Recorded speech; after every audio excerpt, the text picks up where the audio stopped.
cette vidéo, je vais tenter de vous donner quelques conseils, à savoir comment acheter un vélo d'occasion. Et voilà, donc j'ai acheté beaucoup de vélos d'occasion, donc je commence à avoir une certaine expérience. Et voilà, je vais vous partager ça, je vais vous dire les points à vérifier par rapport à vos critères. Alors dans un premier temps, il va falloir savoir quel est votre budget. Et avant toute chose, je dirais même savoir pour quelle utilisation vous allez acheter ce vélo. Si c'est un vélo pour aller au travail, si c'est un vélo pour faire du sport, si c'est un vélo de collection, enfin voilà, vous savez, vous allez avoir votre projet en tête. Et donc il va falloir cibler ce genre de choses. Secondement, il va y avoir le budget. Donc là, c'est un élément à prendre en compte. Si vous êtes prêt à dépenser une certaine somme, à dépasser, plus ou moins, ça on verra dans les détails par la suite. Là, par rapport à votre projet, dans la plupart des cas, ça va être un vélo que vous allez acheter et que vous allez vouloir utiliser sans rien avoir à faire. Ça, je pense que c'est la majeure partie des gens qui vont avoir ce genre d'attitude. Sinon, vous avez aussi les gens qui vont acheter un vélo pour le plaisir de le restaurer, comme moi par exemple. Moi, j'achète des vélos en état de grange ou en sortie de garage, comme on dit, sortie de vide-grenier. Et ensuite, je les restaure. Je prends plaisir à les remettre en état. Et ensuite, je leur donne une seconde vie en les faisant rouler.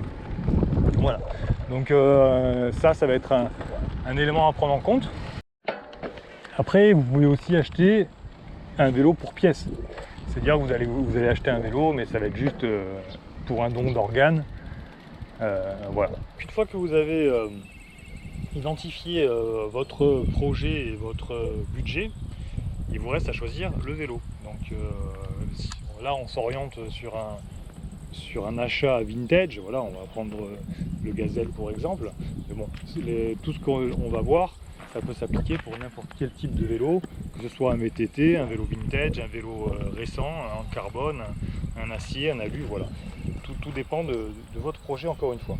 Donc la première chose à prendre en ligne de compte, ça va être par rapport à vous. Donc il va falloir choisir un vélo par rapport à votre taille. Donc si vous prenez l'exemple d'un cadre au carré, comme on appelle ça là, donc avec le tube horizontal, justement à l'horizontale bien droit, au premier coup d'œil, moi quand je regarde dans les petites annonces, j'arrive directement à voir avec l'expérience par rapport à la longueur du tube de la colonne de direction. Là on voit très bien que c'est assez grand, quoi, c'est aussi grand que ma main.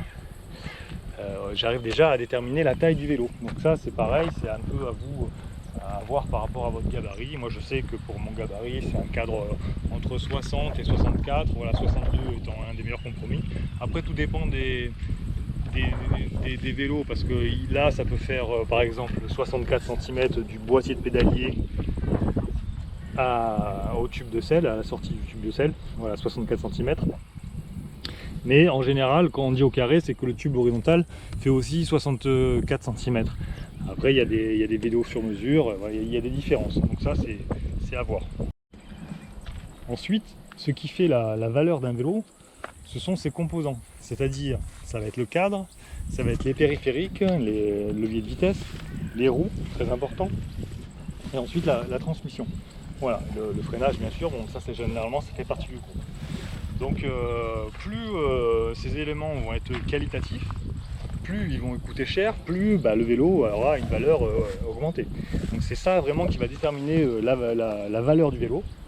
Donc avoir un bon cadre, de bons périphériques, c'est très important. Et ça va se ressentir effectivement au roulage. Après, si vous ne connaissez pas grand chose au vélo, si vous vous perdez un peu dans les composants, moi je vous conseille une chose, c'est Shimano. Shimano, ils font du matériel vélo entre autres depuis tout le temps, et franchement il n'y a aucun problème de fiabilité, de tout en fait, hein. Franchement Shimano pour moi c'est le meilleur rapport qualité-prix.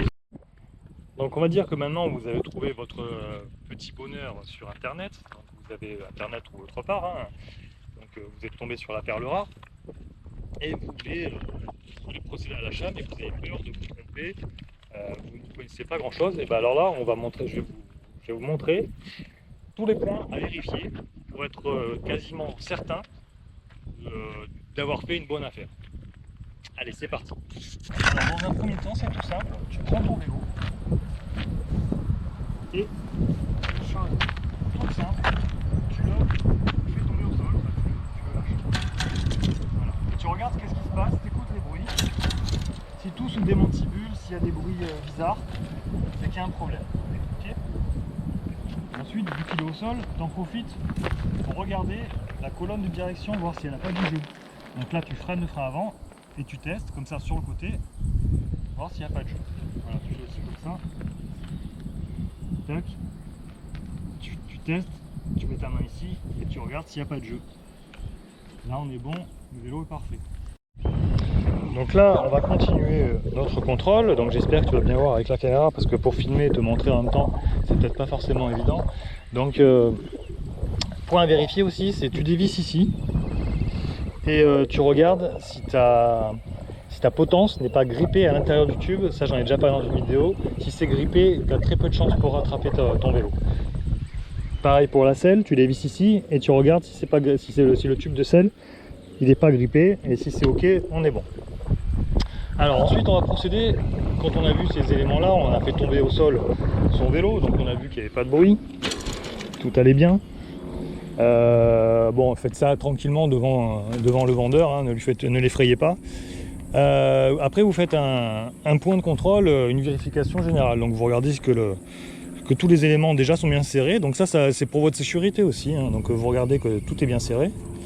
Donc là, à la main ça suffit, hein, on voit bien, tac, que les câbles sont en bon état, que les commandes sont en bon état aussi, la guidoline, tout ça pareil. Alors tous les éléments qu'on vérifie, ça va être des éléments, s'ils sont à changer, qui vont avoir un coût certain sur la restauration. Donc ce sont des éléments à prendre en considération et c'est pas négligeable, parce que toutes les pièces de rechange, que ce soit les pneus, les freins, les gaines, ça coûte excessivement cher à refaire. Donc voilà, vous vérifiez déjà donc les périphériques, l'avant, donc on reste à l'avant. Ensuite vous vérifiez votre roue avant, si elle n'est pas voilée, si elle n'a pas de saut. Là vous regardez par rapport aux patins par exemple, vous regardez l'état d'usure des patins, s'il faut les changer. Vous regardez aussi si la roue n'a pas de jeu latéral, si les éléments de fixation de roue sont en bon état. J'espère que vous voyez bien la vidéo. Alors le mieux c'est d'avoir un pied d'atelier en fait, hein. Si vous avez un pied d'atelier, ça facilite les choses. Et là j'ai mon petit muret, là je vais le mettre dessus, donc on va peut-être être mieux pour le vérifier. Donc on regarde l'état de la roue avant, on regarde l'état des jeux de direction, s'il n'y a pas de problème, on a vu qu'il n'y avait pas de jeu. Les gaines, hop là, reste là mon petit. Voilà. Donc ensuite on regarde aussi l'état des dérailleurs. Est-ce que tu vois bien l'état des dérailleurs, l'état des câbles, l'état des pneus, je ne sais pas si vous en avez déjà parlé. Pareil pour la roue arrière, on fait tourner, on regarde s'il n'y a pas de jeu, si ça frotte pas, en l'occurrence là ça frotte. Après des fois c'est pas grand chose. Il ne faut pas se focaliser sur des défauts après, hein. Si vous êtes en mesure de les réparer, c'est pas bien grave. Donc après vous vérifiez aussi les pédales, si tout est serré, le jeu dans le pédalier, donc là vous actionnez comme ça, d'un côté et de l'autre. Voilà. Et vous suivez votre vélo comme ça au fur et à mesure. Vous regardez tous les éléments, vous prenez votre temps. Car je vous dis, c'est important parce que c'est là, c'est ce qui va déterminer vraiment la valeur du vélo. Si après il y a des pièces à changer, ça va vous coûter un bon petit billet. Donc là, vous regardez l'état du pneu, la pression, l'état du dérailleur. Voilà, vous regardez tout ce qu'il faut. La pignonnerie. Vous faites un mouvement. Alors le vélo là c'est en train de se casser la gueule. Donc vous faites un mouvement en arrière comme ça. Si vous voyez qu'il y a un saut de dérailleur ou un bruit qui vient après plusieurs tours, c'est que vous avez un point dur sur la chaîne. Si vous avez un outil aussi pour vérifier la chaîne, ça coûte environ 3-4 € en grande surface. Et ça vous dit exactement si l'état d'usure de la chaîne, et ça vous dit aussi par la même occasion, ça vous dit si il va falloir changer la cassette et le plateau. Vérifiez les dents aussi des plateaux. Voilà, et un élément très important, donc, pardon, un élément très important, ça va être le cadre. Donc là, le cadre, c'est pareil, vous vérifiez s'il n'y a pas de défaut, de poc, s'il n'est pas enfoncé quelque part. Vous vérifiez s'il n'y a pas de fissure. Vous vérifiez dessous le boîtier de pédalier. Regardez si encore tout est bien fixé, s'il n'y a pas de fissure. Et ensuite on n'est pas trop mal. Donc, l'idéal, c'est là vous faites ça aussi pour bien vérifier que les manivelles sont bien fixées, qu'il n'y a pas de jeu dans le boîtier de pédalier. Et si tout est ok, ben comme déjà vous avez déjà bien regardé le vélo, vous êtes déjà sûr que tout est bien vissé, que tout fonctionne bien. Donc là, il ne vous reste plus qu'à tester les vitesses. Donc les vitesses, généralement, c'est mieux de les tester sur un pied d'atelier. Après, si le vélo est en état de rouler, donc si les pneus sont gonflés et que le propriétaire vous laisse rouler avec, le mieux c'est de faire un tour et de faire un essai des vitesses pour voir si tout fonctionne. Donc là, on va se le faire en mode j'achète le vélo.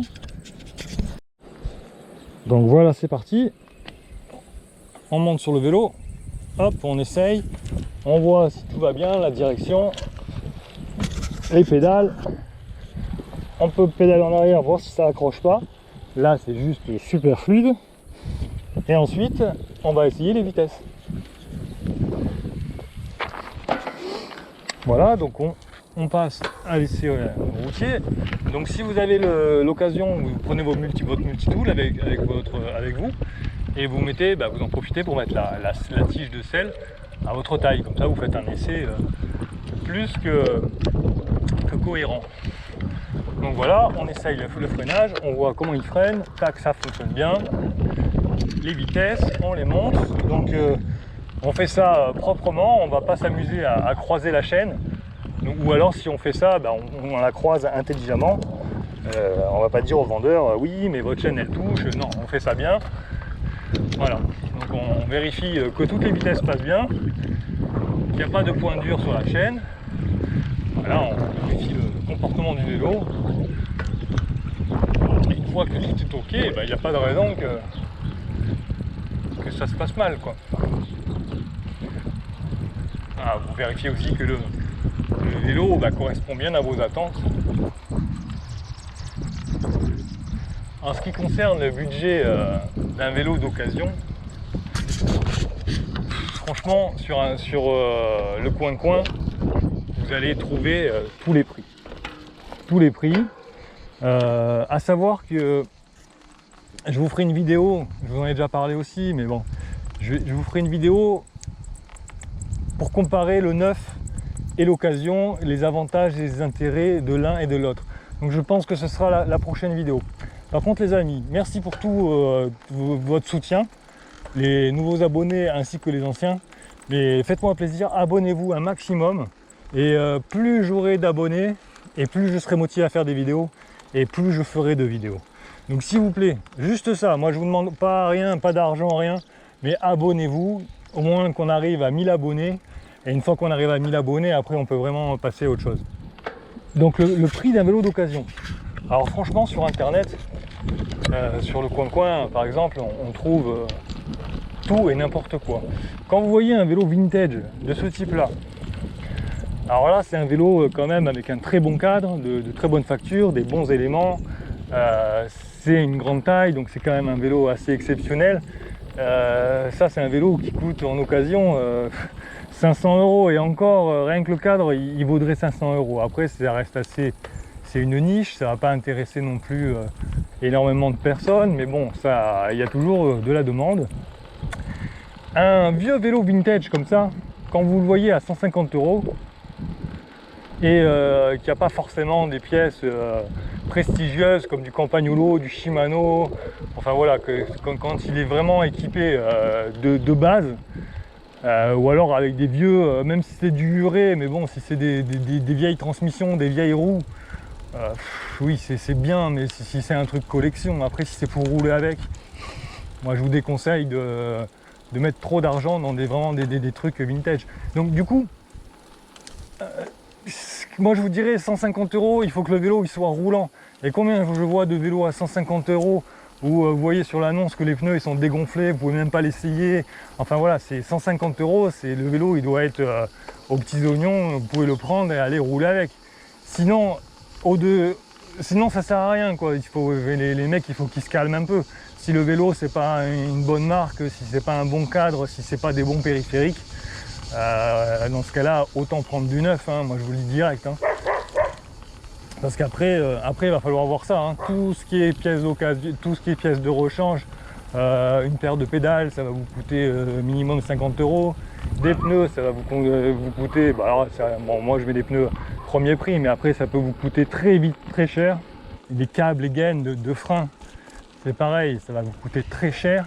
Encore si vous le faites vous, ça va être relativement abordable, mais après si vous le faites faire par un vélociste, alors là, ça va vous coûter encore beaucoup plus cher.